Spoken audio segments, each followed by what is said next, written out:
Hey guys, Real 111T. So we're getting some cold weather here in upstate New York, and so I had an idea. This is my emergency stove setup. I have another video on this. As you can see, I just took it out of the car. It's kind of cold. What is in here is a Primus Multifuel, and I have it set up to run on kerosene, okay, which is the way I have it most of the year. But for winter use, I think it would be more convenient to have white gas, okay, because white gas is going to perform and it's going to be a lot easier to prime than the kerosene is. I primarily use the kerosene in the summertime, mainly because I trust it in a hot vehicle. I can leave these canisters in here with this travel cover, the expedition cap on there, and however hot it gets in my car, I don't feel like this is going to burst open or leak or catch fire, okay. But in the winter time, that's not quite the case. Now there will be some kerosene in my car because it's very useful as a fire starter. Okay, I'm famous saying, a quart of kerosene and a road flare is very forgiving of poor fire lay technique and marginal tinder. That is absolutely true. I'm sort of an equal opportunity pyro. But so in addition to taking this and swapping it out with this, okay, I bought 4 of these bottles a while back, so I basically have 2 of each. And I'm going to swap this in. I also have to change the jet on the stove, so I'm going to do that, and then we'll do sort of a test burn that'll be kind of a demonstration, and it'll also kind of be me testing out the system to make sure it's good to go for the coming season. So stick with me. So here we are. This is the stove. This is a Primus Multifuel. This is the pre-EX model. You can tell it's got the generator loop. The EX model has a different burner, and it does not have the generator loop. This stove is very similar to an MSR XGK in terms of the way it functions, with a notable difference. Okay, I say that because there's no valve at this end. Okay, so what you have is you have the burner, and then this connects directly to the pump. Okay, so like an MSR stove where you've got a valve at the pump and nothing at the burner, this stove, it doesn't have the finest flame control, let's put it that way. However, at least with kerosene or white gas, one innovation that this has, that at the time it was kind of ahead of its time, MSR is just catching up, is that this connection using the ergo pump is compatible with butane. So in a summer environment, I could actually change the jets out and run this on butane if I wanted to. However, butane is very problematic.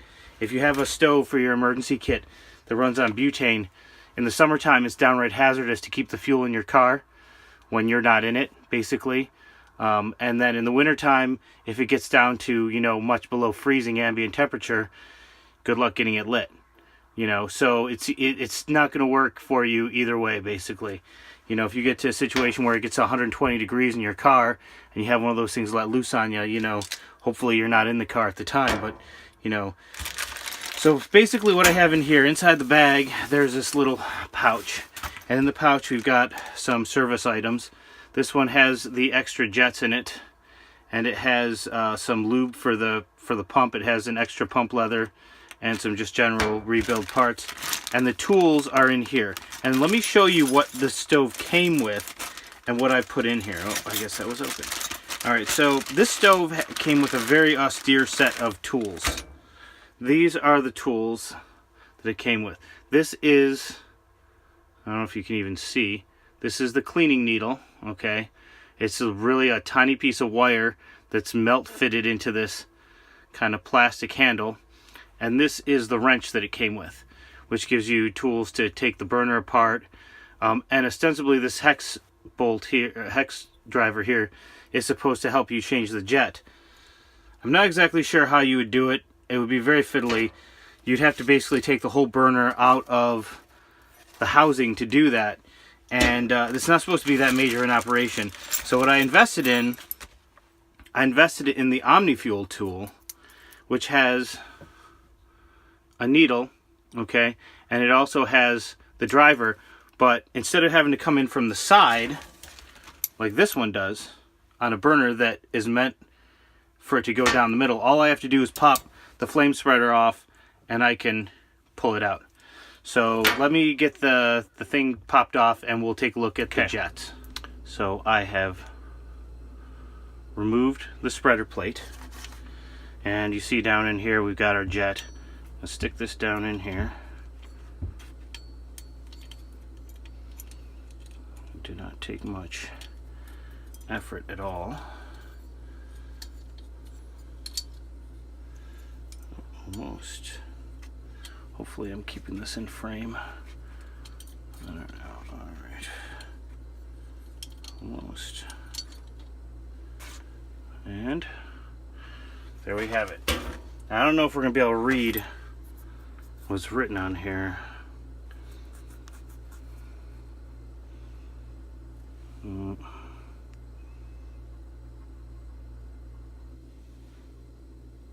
28. Okay, so 28 is the kerosene jet. I'm going to put that in there safely. And I've got 3 more here. Here's another new 28. And these other ones I believe are 35s.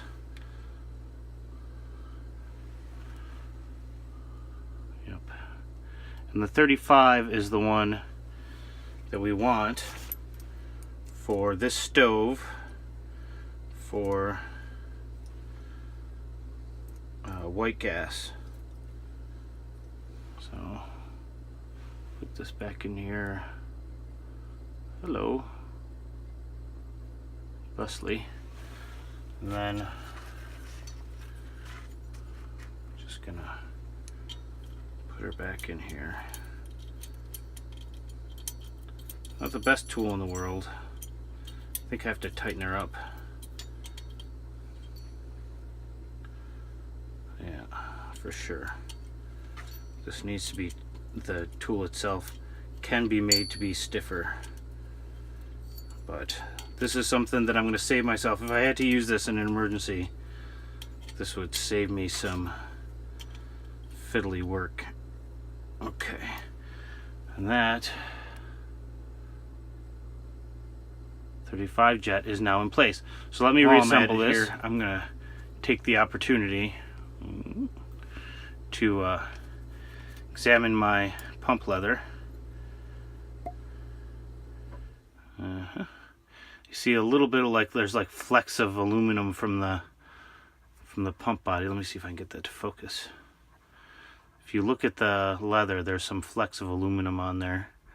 So it's wearing a little bit, but what I'm going to do is I'm going to take my silicone here, silicone lubricant. Am I doing this in frame? I don't even know.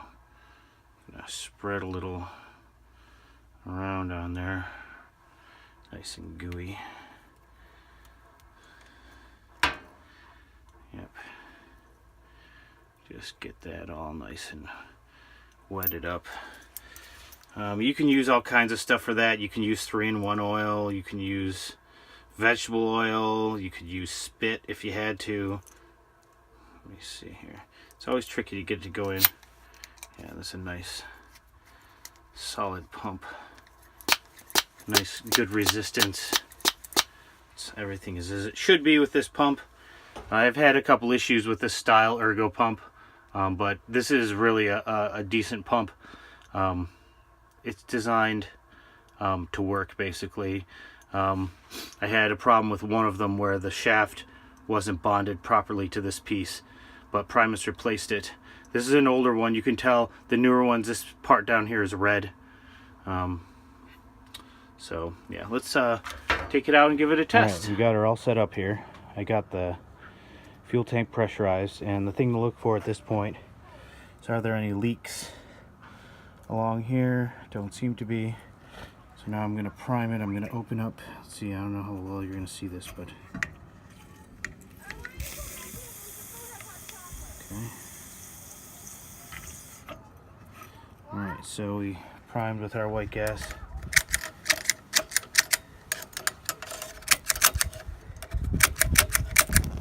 There we go. And despite the fact the previous part of the video was filmed indoors. This fuel is cold. It's been sitting out in my car for a day because I meant to do this before. So we'll let this prime up here. Ooh, we'll let this prime up here, and we'll be back in a second. Prime's almost done. I don't know if you can hear me. I opened it up a little bit, and we're starting to roll, but the prime's still burning a little bit underneath. That's why it's so yellow. When the prime goes out here, see, transition to a nice controlled blue flame.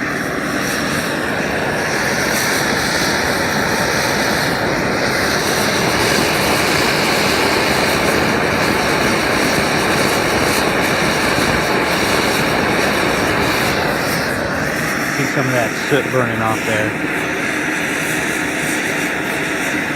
Still get a tea kettle here and boil up some water.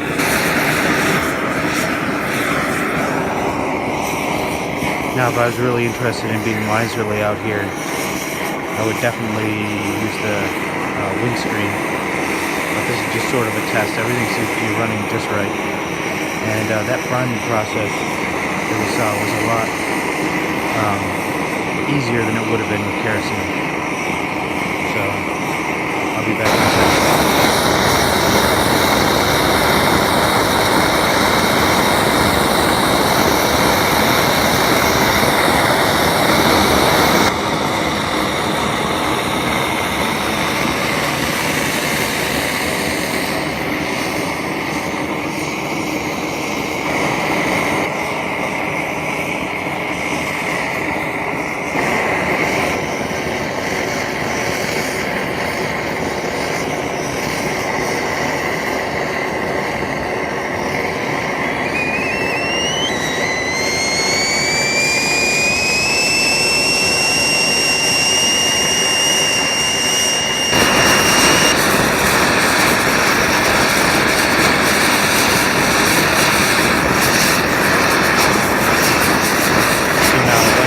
Optimus stoves.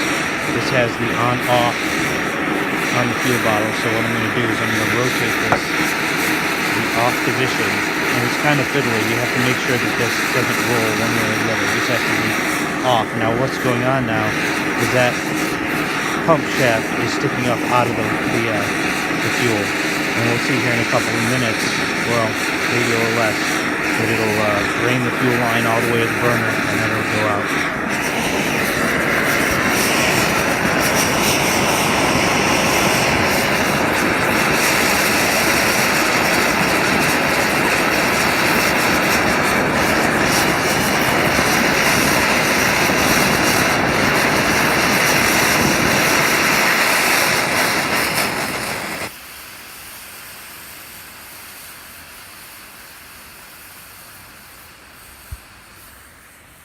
And there you have it.